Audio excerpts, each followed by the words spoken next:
welcome back, or welcome to my channel. My name is Dominic, and this is Tech with Dom.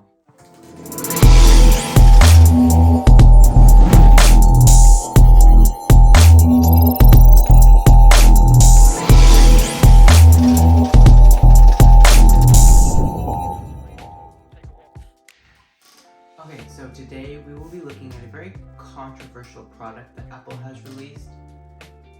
They released it last month in January, and it has created a lot of confusion and mixed feelings.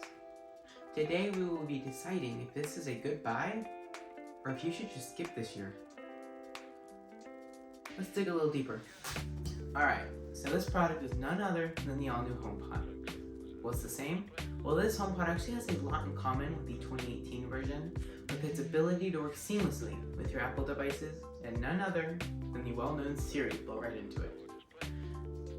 So you may be asking, what's new, and why should I pay $299 for it? Well, as with any tech product, there is always better. Alright, so this year's HomePod has a high excursion woofer with 5 beam-forming tweeters.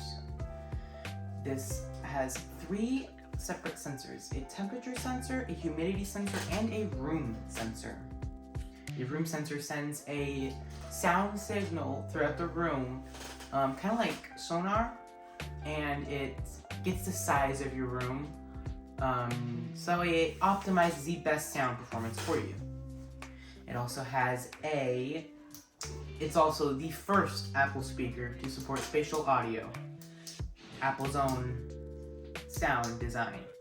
And this HomePod you can pair with two of them you can pair together for a TV or a room, and just get the ultimate listening experience. You can also have it be a safety alarm kind of thing, because this has a sound recognition sensor that detects when it hears a smoke alarm, a fire detector, or a carbon monoxide detector go off, and it will send an alert to your iPhone whether you're home or away.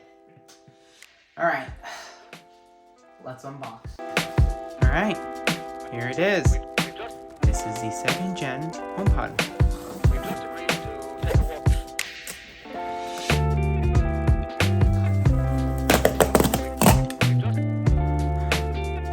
Look at that Apple logo.